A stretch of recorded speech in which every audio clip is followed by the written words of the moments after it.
This is Make It Plain. Make It Plain. MIP With Masamela Matfumo. Mark Thompson. Make It Plain. Get woke. Early nominating contests build momentum for 2024 contenders seeking the White House. C-SPAN is the place for political campaign enthusiasts, with unfiltered coverage surrounding the early primaries and caucuses, as well as speeches from key battleground states. Whether you're interested in your state's race or want to follow all of the political events, you can get immediate access to what the candidates are saying, plus nominating results in real time with the free mobile app, C-SPAN Now, or watch live on the C-SPAN networks.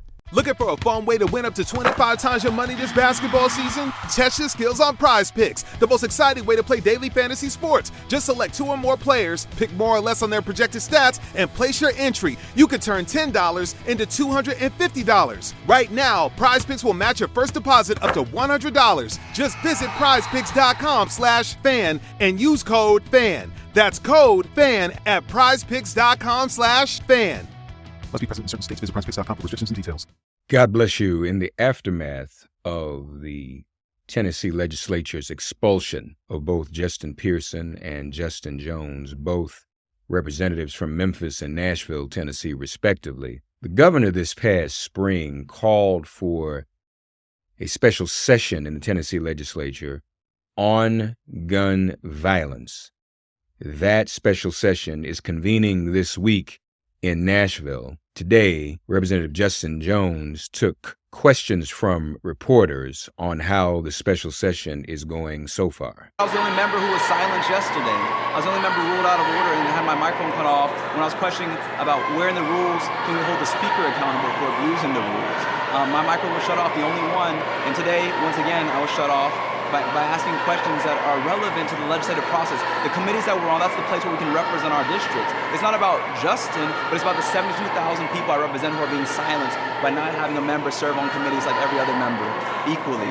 And so this is, again, a farce of the process. Everything is being predetermined. The bills, the committees are being stacked.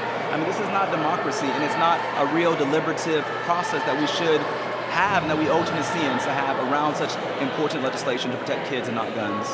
Thank you. What were the original committees that you were removed from? So I was on Agriculture Committee, Government Operations Committee, and Education Administration Committee, and he replaced me back to Agriculture and Education Administration, but stripped me from Government Operations, which is a committee that's going to be very important because most bills come before Government Operations Committee. They go before Finance Committee and Government Operations Committee, and he stripped me from that committee because it is such a integral committee. It is a committee to see about how state agencies will apply legislation that's passed, and it's very important conversations that are had on that committee. Almost every bill goes before that committee, and that's why I was stripped from that committee, I believe. And didn't Eric Holder send the Speaker a letter regarding your committee assignments? The former Attorney General of the United States, Eric Holder, sent him a letter saying that when I was re-sworn in, that I should be restored to the committees that I was removed from on April 3rd. 3 days before I was expelled, the Speaker arbitrarily removed me from my committees. I didn't give any explanation. He shut off my ID badge as well. And there was no answer given as to why my committees were stripped and how they would be restored to the full committees that I was on before as a full member of this body. I won my election, my special election, my constituents sent me back here not as an interim member, but as a full member to represent District 52. And I was hoping that the people of District 52 would have an equal voice in the legislature. Is there a possible legal challenge to your committee restoration if he doesn't do it? I think, that's something to discuss. That's something that will be discussed is what is the, because so much of what's happening here is unconstitutional. Let's be honest, like shutting down the rotunda, limiting paper signs in committees, but you can bring guns in committees, silencing members almost indefinitely if you are ruled out of order 3 times. I mean, there are so many unconstitutional things happening here. So I think a lot of it's going to be up to question. Shutting off the water fountains on people yesterday when it was blazing hot here. I mean, looking at disability acts, and accessibility. I mean, there's so many things that are going to be put up to challenge that we have to challenge. And I think that's going to come. I think that Speaker Sexton is going to be held accountable by the courts, and I think that's what we're going to be looking into, and that Tennesseans should look into about how do we challenge the unconstitutional abuses of this body and of this Speaker particularly. The people of my district, after being expelled, sent me back here with a clear mandate, 77% of the vote, to be a bold voice, to speak up for the children of our state who are suffering, who went back to school terrified about mass shootings. And so whatever I have to do to speak up for the constituents, to be heard as an equal member, I represent 72,000 people. Being silent is a dereliction of my duty as a representative. Sitting down silently is failing in my oath that I said that I would challenge and not assent to any legislation that is injurious to the people. And so no matter if the speaker silences me or not, I know the oath that I took as a representative here to uphold our state constitution, to protect the rights of citizens, and to think about how these decisions are injurious to everyday Tennesseans who are suffering. And so no matter what happens, I'm going to continue to speak up, because this is not about me, but it's about the voices of the people I represent, one of the most diverse districts, and particularly these young people who can't even vote. I was just talking to a child, Noah, who's here today, who's terrified to go to school, who's protesting. So he's here today. I mean, this is what it's about. It's about the children of our state, and the speaker decided to make it about challenging dissent rather than stopping the crisis of mass shootings. He's using this session to attack the voices of people from holding signs that say, stop gun violence, but you can bring a gun into committee. That is immoral. And that's the questions that we need to ask the speaker and ask this majority is like, why are you making our safe so unsafe? Not just for our children, but for all children in Tennessee. And I want the speaker to know that even though he has silenced me, that he's attacked me personally, what I'm doing is fighting for his children too. His children go to school in Nashville. I want them to be safe in school. I want them to not be terrorized by gun violence. And so, Speaker Sexton, I'm fighting for your children too, and I hope that you know that each of us, that when we're here, we're doing everything we can to make this Tennessee a state that these children deserve to live in and grow up in and to flourish in. This does not look like a legislature right now. We're surrounded by troopers. We're surrounded by ropes. No paper signs that are the size of a piece of paper. Members can't talk. They'll be silenced indefinitely. This is very scary, dangerous territory. And so I hope that we continue to push the speaker and ask him, this does not look like a democracy in the United States of America anymore. I mean, this is very scary territory that we're getting into. And if we're not careful, we will lose democracy in this state. We'll lose voices of dissent, and that will be a sad day for Tennessee. Do you think that his goals are to make you and Representative Pearson sort of fall in line? And I hope you know what I mean by that. Like, be more like a white person, essentially. I think he wants members who go along to get along. He wants business as usual, but business as usual are the mass shootings that have happened. We've had more mass shootings than days in America. Business as usual is children doing active shooter drills rather than playing on the playground and being children. That's what business as usual is. And so he wants business as usual because this is how Cameron Sexton and the Republican supermajority maintain power. Deflection and deception. They deflect from the real issue so we don't even focus on what is the real crisis in our state. This special session is because of Covenant having a mass shooting where 3 9-year-olds and 3 adults lost their lives. Let's not lose focus on that. They're going to make it about everything else except the real issue, which is these children and these adults were murdered because of a state that has a proliferation of weapons of war on our streets, AR-15s, on our streets. We don't have to live this way. Since you said that, Justin, can you tell us a little bit about the legislation you're most concerned with? There's some scary pieces of legislation that are there too. I mean, Ryan, don't have anything to do with what you want to get done. Ryan Williams filed a bill to arm teachers. We had teachers here during the regular session saying that this is going to make their classrooms unsafe and that no teacher wants to be armed. They already have enough on their plate to be teachers. Now we're going to make them into armed guards. We're not even paying them enough to be teachers. Now we're going to ask them to be armed. I mean, this is ridiculous. The legislation that we should be focusing on, that we filed, that's not even being heard, are things like red flag laws, universal background checks, ban on high-capacity magazines, safe storage, things that 70% of Tennesseans support, Republicans, Independents, and Democrats.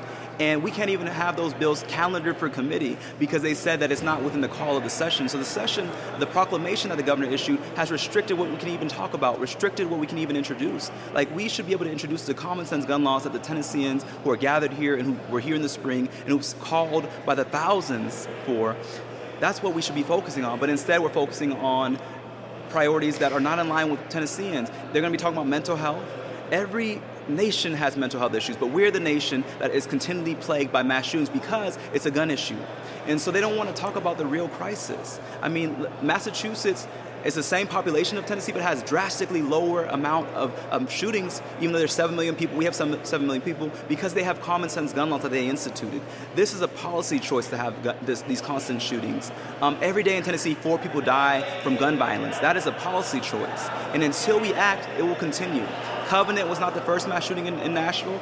In Antioch, one of my constituents, Shondell Brooks, lost her son in the Waffle House mass shooting. And unless we act, it will not be the last mass shooting. We have to act to stop this crisis, to stop this tragedy, to stop this trauma from plaguing our community. And so I call on the Speaker to put partisanship aside. It's not an issue of left and right, but it is a moral issue of right and wrong. Is there any chance that the bills you mentioned can get on the calendar before the end of the They've session? made clear that they're not even going to hear them today. They made clear that what's going to be allowed, and that they're not going to even hear them. They didn't even calendar them. They didn't assign them a bill number. And so the bills that we introduced that we're trying to talk about gun safety are not even on the state website. They wouldn't even hear them because they said they're not in the scope of the call that the governor issued. So. Are you sitting on any of the committees that are going to be meeting during the special session? So I was stripped from my committees on April 3rd, and I finally got an answer today. I was restored to Agriculture Committee, which has nothing to do with the special session, but I was stripped of Government Operations Committee, which is going to be relevant to the special session. It is one of the committees that hears most bills, and I was stripped of Government Operations because the Speaker is stacking the committee, so members who will actually speak about the issue of gun violence and challenge the inaction cannot even be heard. And so this again is a continuation of the performance and farce that is the special session, where things are predetermined, where members are not treated like equal members in this body, where the voices of our constituents are being silenced. And so the committee process is stacked based off of how he read off who's on what committee and who's stripped from what committee. It's absurd what's happening. You mentioned the school shootings. He was talking about the AR-15s. Both of those people that caused those shootings, mental illness. How much do you think mental illness plays a role in this special session and in those gun violence issues as well? Yeah. I mean, as I said, every nation has mental health issues, but we're the only nation that is plagued by constant mass shootings. And so if we were serious about mental health, I urge my Republican colleagues to expand Medicaid, to expand health care to 300,000 Tennesseans who they've been blocking from accessing health care, which includes mental health care. So if we're going to talk about mental health, let's expand Medicaid, something that we've been fighting for years in this building. But it's not really about mental health for them. Again, they're using the tactics of deflection and deception to pivot the conversation from what happened, which is easy access to weapons of war in our community that are terrorizing everyday Tennesseans. Again, every day 4 people in Tennessee die because of gun violence. This is a policy choice that is being made by this body and that we can stop by policy action, common sense solutions that the majority of Tennesseans, the majority of Americans support. What has your interactions been like with your Republican colleagues kind of outside the chamber since you've returned, having been voted back in? We haven't really seen each other that much. Everyone's kind of, just kind of rushing to get to session. I mean, the session looks very different than when we were here a few months ago. You see how it's cordoned off. You see troopers everywhere. The tunnel is now limited, so people cannot be cannot be there. They cannot walk with lawmakers, and so it's more of the same. I think you saw on the floor that things haven't changed in this building. That there are still extremists running this building, silencing dissent. And so my concern is what happens on the floor. I'm not here to make friends. I'm here to make change, and that's what we're here to do. And so I hope that my Republican colleagues will. They don't have to like me, but I hope that they will love the children of Tennessee enough to protect them from the terror of gun violence. That's what I hope. Looking for a fun way to win up to 25 times your money this basketball season? Test your skills on Prize Picks, the most exciting way to play daily fantasy sports. Just select 2 or more players, pick more or less on their projected stats, and place your entry. You can turn $10 into $250. Right now, Prize Picks will match your first deposit up to $100. Just visit prizepicks.com/fan and use code FAN. That's code FAN at prizepicks.com/fan. Must be present in certain states. Visit prizepicks.com for restrictions and details. Do you ever feel like life is a never-ending series of lessons while you try to find purpose, meaning, and answers? I am Vanessa Fontana, the host of Figuring Shit Out, a podcast where we undertake self-help, coming of age, and healing. As I live my 20s in New York City figuring shit out myself, I've realized that if you spend your whole life trying to get your act together, you don't have a life. You have an act. On Figuring Shit Out, every Sunday, you get to normalize the journey of not knowing and be guided into living your life with more intention and ease. Always a pleasure, ladies and gentlemen, to speak with the Secretary of Transportation. We got to know and appreciate him as Mayor Pete, who we now call him Secretary Pete. Secretary Pete Buttigieg joins us. I'll make it plain. Mr. Secretary, welcome back. How are you, sir? Thanks. Good to be with you. I'm doing well. Hope you are too. I am. I'm doing quite well. We have been talking about the Bipartisan Infrastructure Law. How is that going? What's the assessment like, and what kind of progress have we made? Well, we spent most of our first years in administration working to get that law passed. And President Biden believed in it from day one, but it wasn't until almost the end of the year that it actually got through and he was able to sign it. Then we spent most of our second year building all of the programs it created, dozens of programs just in this department alone, to do everything from fix bridges to improve airport terminals to shoring up ferry systems. Now we're in the third year, and if the first year was the bill passing and the second year was the programs launching, this is really the money moving, and increasingly we're starting to see the dirt flying. This year and next year, we are going to see more and more projects enter into the construction phase. And what excites me about that is not just the finished product that we all look forward to, whether it's a reconstructed bridge or a new train service, but along the way, the jobs that it is creating. And this includes jobs in a lot of communities that have been neglected in the past, but are getting funding. We've got 37,000 projects under this infrastructure law, administration-wide, that have been identified for funding, and we're not even halfway through. The other thing that's important, too, that inevitably creates jobs, doesn't it? Exactly. And these are good paying jobs, these construction jobs, trades jobs. And, unlike when there's just one project coming into your community, we've got a real pipeline going, which means people can confidently know that if they choose to participate in an apprenticeship program or take up a career in these fields, and I'm not just talking about things that require a college degree, but a lot of jobs, skilled jobs that are going to require training, but not necessarily 4 years at a university. You know that there's going to be work, not just this year, next year, but for many years to come. So we're really excited about the job creation potential. We think it's one of the reasons why unemployment is so low right now. It's very, very rare to have unemployment and inflation both below 4% at the same time.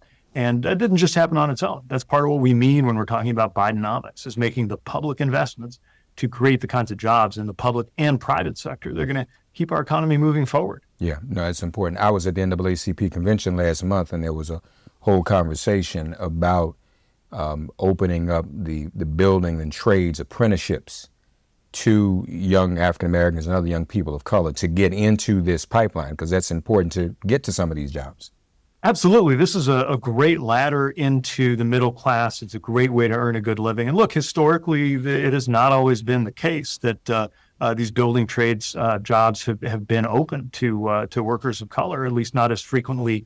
And there's been a sense that, unless your dad and your dad's dad was in this line of work, you didn't have a shot at it. That's changing. And we're really working to highlight the locals and the organizations that are doing a good job of being more inclusive, also bringing more women into the workforce and solving some of the issues that have kept many workers out. I'll give you an example. I was in Pittsburgh with the First Lady recently. We were highlighting one of the workforce hubs that the administration set up there. They've actually set up childcare on the work site at the airport where they're building out a new terminal there, because they know that if childcare is available on site, more working parents are going to be able to participate in those good paying jobs that just wouldn't be open to them because they didn't have a childcare solution. So we're working hard to make sure this happens. We never want it to be the case that somebody, and we've heard this too often from people often in black and brown neighborhoods, they see a project finally come to the neighborhood, but nobody working on it looks like they grew up in the neighborhood. We're shifting that with local hire provisions. We're working with the building trades to open more of those doors. And I think the results are going to benefit everybody. No, that's very important. Child care on the job, that's amazing. Congratulations on that. Very big deal. You've appointed members to the Advisory Committee on Transportation Equity. Tell us about that committee, please. That's right. So we know that equity is an important part of every decision in public policy. That's certainly true about transportation. We want to make sure we get this right, especially with the historic levels of funding that are going out right now. So I've asked a number of men and women from around the country to form a diverse group. They're going to be led by Anthony Fox, who used to be Secretary of Transportation, like me, a former mayor. He was the mayor of Charlotte. And during his time serving under President Obama, was really somebody who paved the way for a lot of the work we're doing now, pointing to the issues around how highways were built and what it's going to take to have more equitable transportation in the future. So I think with his leadership and with the distinguished members we're assembling, they're going to be able to bring and elevate voices that need to be heard. They're going to give insight that we really need in order to make good decisions. I always am careful and selective about when to launch a new process like this and create a committee or a task force. We don't do it lightly because we don't want just dozens of groups kind of out there. We want there to be very mission-driven, high-speed advisory groups that are helping inform big decisions. And that's exactly what this Advisory Committee on Transportation Equity is going to do. I infer, too, because you and I have talked about this before, and you've talked with many others about this, dealing with communities that have been impacted by transportation decisions in the past, highway splitting communities. As a matter of fact, I happen to be in Nashville today with the two Justins around this Tennessee legislative session on guns. Nashville is one of those cities that was divided by the highway, the black community divided by the highway. So when we talk about transportation equity, is this committee also going to think about and talk about ways to fix some of those past injustices? Absolutely. And again, this is one reason why I'm excited to be teaming up with Secretary Fox, because he spoke very eloquently about how this affected him personally and was a part of the built environment in Charlotte. We see this everywhere we go. But what was not available when Secretary Fox was in this seat is the billions of dollars of funding that we now have to address these issues in a way that's going to connect communities back together and lift them up. Right now, we're supporting projects like one in Detroit that's taking a section of I-375 that really just ripped through neighborhoods, Paradise Valley and Black Bottom neighborhoods. We're going to lift up that depressed highway that's like a gash in the community, and we're going to elevate it to street surface level, and it's going to be a boulevard. Still move cars through effectively, but in a way that helps, not hurts the neighborhood. In Buffalo, we're teaming up with the state of New York to take the Kensington Expressway, which community members there have been trying to do something about for decades. And we're going to put a cap over it, which is going to introduce new land into the heart of the city, and it's going to connect neighborhoods that were severed and made harder to get to by the way that highway was originally constructed. From St. Paul, Minnesota to Pittsburgh, this is not just the South. This is every part of the country has had some version of this. And when we talk about this and lean into it, it's not about making people feel bad. It's not about wallowing in some of the problems of the past. It's about fixing it. When you break something, you ought to put it right. And, federal dollars went into creating some of these problems. Now federal dollars are going to go into helping to fix it. But we can't make good decisions about that without a lot of insight, input, ideas, and concerns coming from communities and coming from a diverse sounding board. And that's one of the reasons why I think this advisory committee will play an important role in helping us make wise decisions with these really generous but still limited dollars. And of course, the members of the committee also reflect diversity and come from different regions around the country, correct? That's right. We got folks from different parts of the country, different professional backgrounds, even different ideological backgrounds. It's not all people who are going to agree with me or agree with each other on everything. That's the point. That's what real dialogue is. And so with this mix of expertise, I think we're going to make better decisions than we could have otherwise. We got folks from the private sector, we got folks from the public sector, we've got participation really from a broad range of experts. And too often in the past, big transportation decisions were made without enough input, or with input that only came from one side of the house. And when you do that, serious mistakes and serious harms can happen. We're not going to do that this time. And we know that this is a once-in-a-lifetime investment. We may never see this level of funding again in our lifetimes. After Democrats and some Republicans came together and said, all right, it's been 40, 50 years, let's do this right. We're doing it now. I want to make sure we get it right. This one and only chance that we have, at least on my watch, to put these dollars to use in ways that will benefit everybody. And the other thing I think is so important to say here is that when you correct some of these harms, when you address the transportation deserts that have arisen in some communities, or the experience that many neighborhoods, including a lot of Black and brown neighborhoods, of being cut off. When you address that, everybody's going to be better off. Certainly the people who are harmed most directly, but also nobody's hurt when you stitch a community back together that was divided in the past.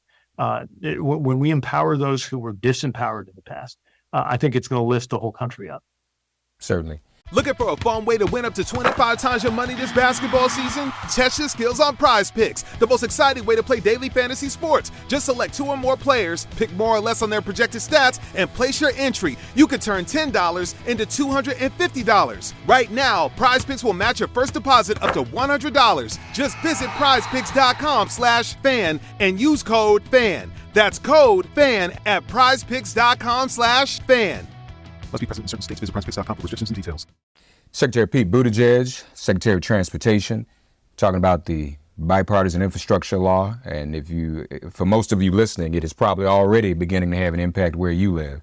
Very important. I think, Ms. Secretary, is this the biggest thing that the federal government has done since doing the highways, since Eisenhower? This is a pretty big deal. Certainly, as far as infrastructure is concerned, that's right. I mean, this is the most we've done for public transit ever in federal history. It's the most we've done on roads and bridges since the Eisenhower years.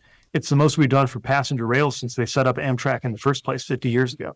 So these really are historic funds. But we know that just because you got the dollars through Congress, and that's just the beginning. Now we got to actually put those dollars to work, turn them into good paying jobs, and turn them into good infrastructure that's going to help people get to school and to church and to the store and wherever they need to be. It's going to connect people more safely. It's going to mean that when you walk across the street, you're walking across a safer street, that you're less likely to be in a collision. We're going to make sure that transportation is cleaner and that neighborhoods, especially neighborhoods close to highways or close to ports, that those kids are breathing cleaner air than they would have a generation ago, than they are today. These are the kinds of things we have a chance to do right now. And it is why it's such an exciting, historic time to be working in transportation. It is. Obviously it is. Thank you, Mr. Secretary, for joining us on Make It Plain. Thank you. Appreciate you having me on. Thanks for getting woke and listening to Make It Plain. As always, perform an act of kindness on behalf of an elder or young person. Write a letter to a sister or brother who just so happens to find her or himself incarcerated. Offer libations to the ancestors upon whose sturdy shoulders we all now stand. And above all, give thanks to the God of your understanding by whatever name you call her and him. All God asks of us is that we give each other love. Thanks for giving MIP love. And please remember to subscribe and give us a 5-star rating. If all hearts and minds are clear, it has been made plain.